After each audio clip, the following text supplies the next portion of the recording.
안녕하십니까. 2021년 7월 24일 최병무 팩트 시작하겠습니다.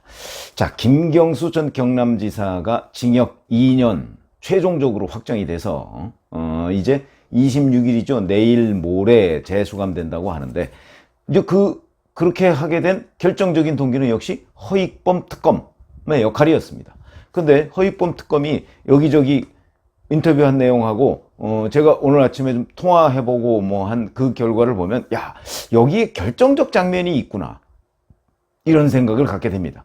얼마나 많은 방해가 있었겠습니까? 제가 대법원에서 확정 판결이 난 날 제목을 어떻게 달았냐면 김경수 구하기 최종 실패, 이렇게 제가 제목을 달았는데, 여권에서 김경수 전 경남지사를 구하려고 얼마나 많은 노력을 했는지, 아마 나중에 이거 책으로 한 권 내도 될 정도, 이게 결국 특검 수사 방해 아닙니까?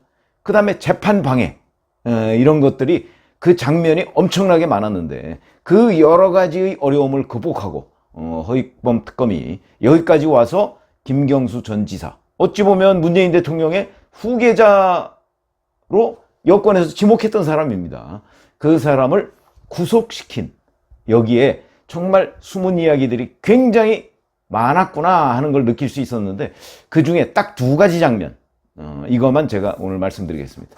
우선 첫 번째는, 이 사건이 보니까 저는 그동안에 잘 몰랐는데, 그 선관위가 2017년 5월 5일, 그러니까 대선 며칠 앞두고입니다. 이 파주에 불법 선거사무소가 있다, 뭐 이런 내용을 어디서 제보를 받고 그거를 수사 의뢰를 했더군요. 자기네들이 좀 알아보고 도저히 자기네들이 뭐 밝혀내기는 어렵겠다 그래서 수사 의뢰를 했습니다. 선관위가 대선 며칠 앞두고. 이렇게 됐는데, 그거를 의정부지검 고양지청에서 11월 달에 이제 내사를 쭉 하고 11월 달에 무혐의 불기소를 선관위에 통보를 했습니다. 그러니까 검찰에서 그냥 묻은 겁니다, 이거를. 왜 그랬는지는 뭐 충분히 아시지 않겠습니까? 바로 이것이 드러날 경우 문재인 대통령 당선의 일종의 정통성에 문제가 될 거다라고 해서 아마 그런 정치적 판단을 안 했다고 하기 어려울 겁니다. 그렇기 때문에 의정부지검 고양지청에서 이 문제를 무혐의 처분해서 그냥 묻힐 뻔한 사건입니다. 근데 이거를 끄집어낸 게 누구죠? 바로 김어준 씨와 추미애 전 민주당 대표죠. 그건 뭐 잘 알려져 있습니다. 김어준 씨가 갑자기 문재인 대통령에 대한 여러 가지 뭐 좋지 않은 댓글 같은 것들이 막 올라오니까, 이거 댓글 부대가 있다, 매크로 조작이 있다, 뭐 이렇게 방송에서 막 떠들고, 그 조작의 배후로 당시 야당을 지목했었죠. 그 다음에 이렇게 되고, 그 다음에 평창 동계올림픽 남북 단일팀 구성에 대해서 비판하는 댓글들이 쭉 올라오니까 추미애 당시 민주당 대표가 이 배후에도 틀림없이 야당이 있을 거야, 이래가지고 갖다 고발을 했죠. 당대표 이름으로 고발을 했습니다. 근데 지금 본인은 그걸 부인하고 있습니다. 당대표 이름으로 고발했으면, 그건 뭐 고발장에다 나와 있습니다. 자, 그래서 이게 이제 시작이 됐고, 결국 허익범 특검한테 맡겨졌는데, 이런 겁니다. 얼마나 많은 방해를 했을까? 제가 말씀드렸죠.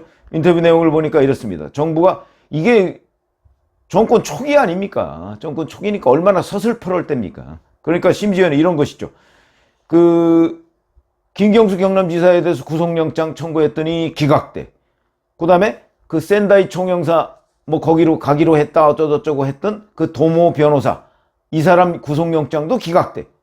그러니까 이것도 법원도 뭔가 여기에 일익을 담당했던 것이 아닌가, 이 수사방해의 일익을 담당했던 것이 아닌가 하는 의심을 지울 수가 없고요. 아마 이런 것들은 결국 뭐 다음 정권에서 밝혀지지 않겠습니까? 뭐 그런 것이고, 그 다음에 이제 이걸 하면 결국 디지털 포렌식을 해야 되지 않겠습니까?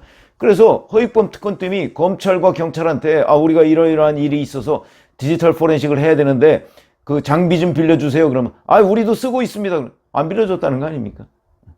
그런 식으로 해서 수사 방해하는 거죠. 근데 이 디지털 장비라는 건 굉장히 비싸답니다. 하나에 뭐 2억 원, 3억 원씩 하고, 뭐 그 중에 뭐 또 어떤 뭐 데이터 분석 자료 뭐 이런 것들은 그거 하나만 해도 뭐 몇천만 원 뭐 전부 이런 식이라서 굉장히 어려움을 겪었던 것이죠. 이런 게 다 수사 방해고요. 거기다가 뭐 재판부 잘 아시다시피 2심 재판부의 주심 판사가 우리법연구회 출신입니다. 그래서 2심 재판이 어마어마하게 길게 진행이 됐습니다. 그거는 뭐 말할 것도 없고, 심지어는요, 뭐 2심 재판 시작하고 나서 그 다음에 얼마 지나고 나서는 마치 재판을 다시 할 것처럼, 그러다가 또 재판을 선고를 날짜를 확정해 놨다가 또 아무 설명 없이 연기하고, 그러다 보니까 또 재판부가 교체되고, 이런 우여곡절을 겪은 끝에 대법원 확정 평가까지 받았다. 그런데 거기에 결정적 장면이 두 가지가 있었다. 우선 2018년 6월 27일부터 7월 23일까지 이제 쭉 진술을 받았는데, 결국 킹크랩, 이게 핵심인데, 그 킹크랩 시연회를 받느냐 못 받느냐, 진술만 있었지 거기에 대해서 결정적 증거가 없었다는 겁니다. 그래서 이제 쭉 다시 재점검, 왜냐면 그 특검 수사 종료 기간이 다가오니까, 종료 기간이 8월 25일입니다. 그런데 7월 23일, 그러니까 한 달 전까지 아무런 증거가 그러니까 진술 외에는 증거가 없는 겁니다. 그 진술만 가지고, 만약에 지금 김경수 구하기를 그렇잖아도 난리인데, 진술만 가지고 어떻게 유죄 판결을 받을 수 있겠는가. 이렇게 돼서 이제 낭망한 나머지, 그 과거의 진술들 하나 둘씩 뜯어보니까, 파주 이제 산채, 흔히 산채라고 부르죠. 거기에서 밥을 먹었다, 이런 진술이 있었다는 겁니다. 밥을 먹었다. 그래서 김경수 지사가 밥을 먹었으면, 김경수 당신은 의원이죠. 의원이 밥을 먹었으면 당연히 운전기사도 밥을 먹었겠지, 이렇게 생각을 해서 운전기사의 카드 내역을, 압수수색 영장을 발부받아서 카드 내역을 전부 조사를 해봤다는 거 아닙니까? 한 달 남겨놓고, 종료 한 달 남겨놓고, 그렇게 조사를 했더니 2016년 11월 9일, 이때 바로 킹크랩 시연회를 봤다고 하는 그날입니다. 그날 오후 한 7시쯤에 그 파주 산채 부근 식당에서 운전기사가 카드 긁은 내용이 나왔다는 겁니다. 쾌재를 불렀겠죠. 그래, 운전기사가 그때 갔구만. 그러면 이제 김경수 지사도 관계되는 거죠. 그래서 이제 그때 또 김경수 지사가 어디서 갔을까? 국회에서 가지 않았을까? 그래가지고 그 주변을 다 뒤지니까, 그러니까 국회 출발 시각이 나온 겁니다. 11월 9일 오후 5시 43분쯤에 국회를 출발해서, 운전기사가 파주에서 식사한 시간은 7시 20분쯤 되니까. 그리고 이제 시연회를 봤다고 하려면 결국 킹크랩을 작동을 해야 되는 거 아닙니까? 그래서 봤더니 오후 8시 7분부터 8시 23분까지 인터넷 이 로그 기록이 있는 겁니다. 그러니까 거기에 들어갔다는 얘기죠. 로그인 했다는 거죠. 그런 기록이 있는 겁니다. 아, 이러면 킹크랩 시연회를 봤을 것이다.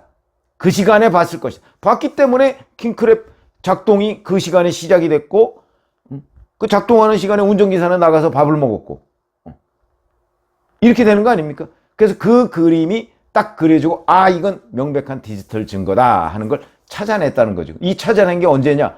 8월 중순이라고 합니다. 제가 아까 말씀드렸죠. 8월 25일에 수사기간이 끝난다고요.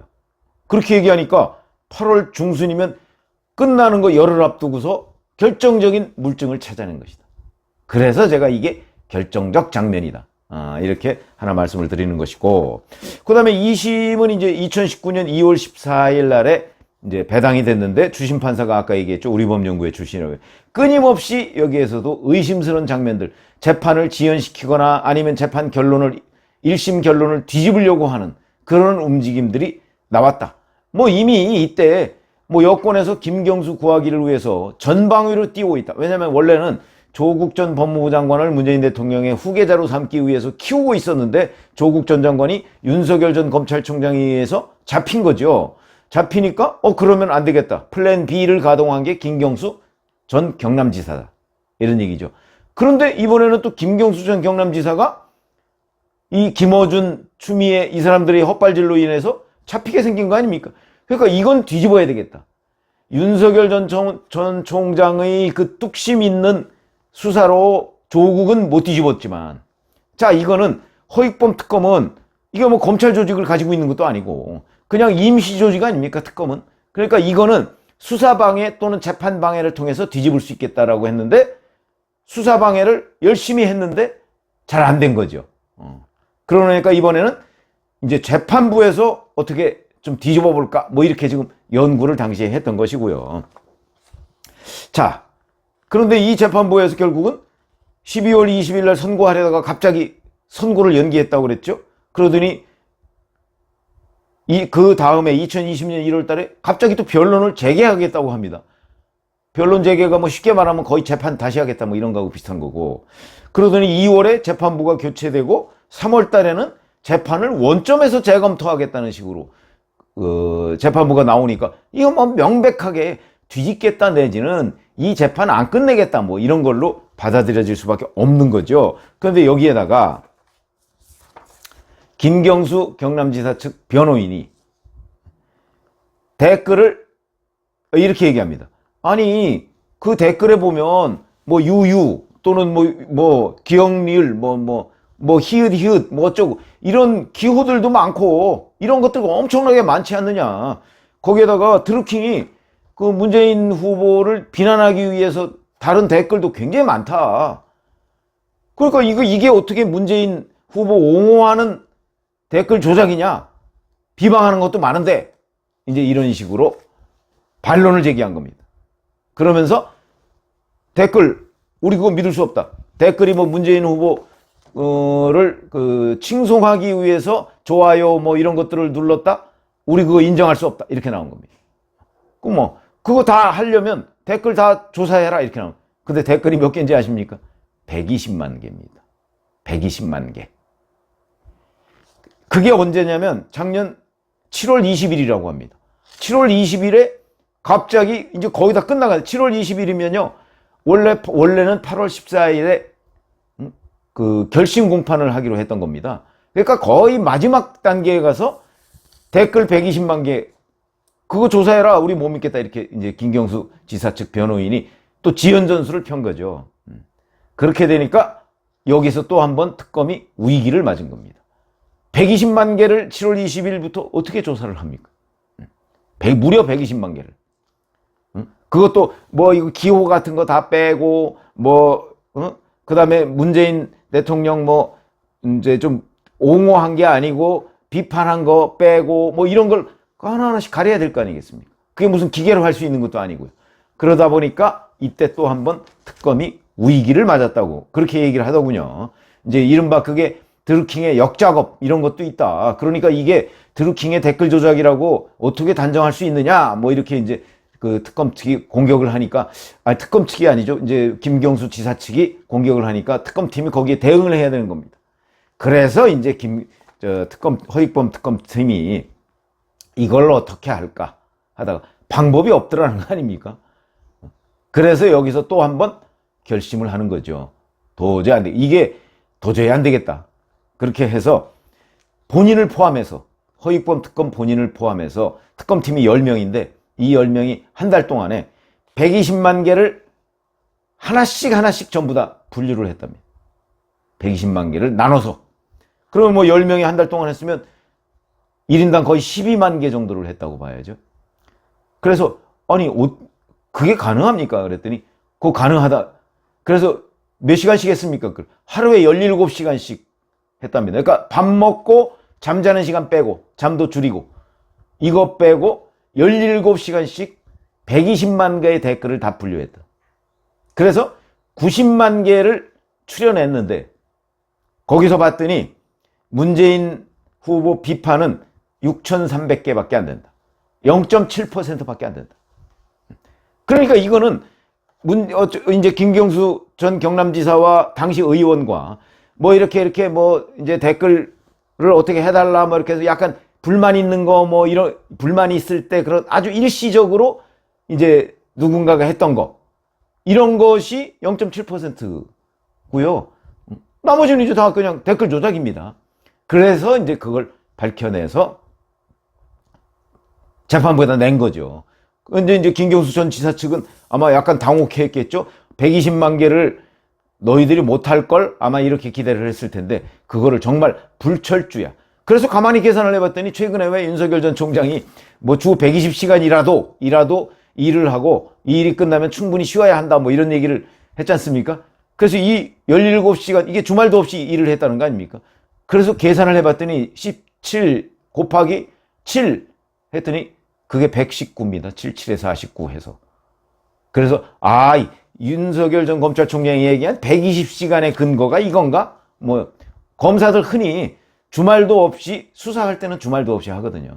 그리고 수사 끝나면 좀 쉬고 아마 그런 이제 검찰의 스타일 뭐 이런 걸 얘기하는 거 아닌가 싶은 생각이 들고 여하튼 그 김경수 유죄의 배경에는 뚝심 있는 특검팀의 노력이 없이는 불가능했던 것이다.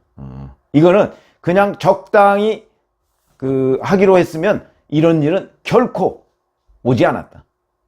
그런 점에서 거의 이 김경수 전 경남지사, 그러니까 문재인 대통령의 후계에 거론되던 그런 사람을 특검팀이 잡은 데에는 이게 그냥 뭐 어영부영 수사해서 그렇게 해서 잡은 게 아니다.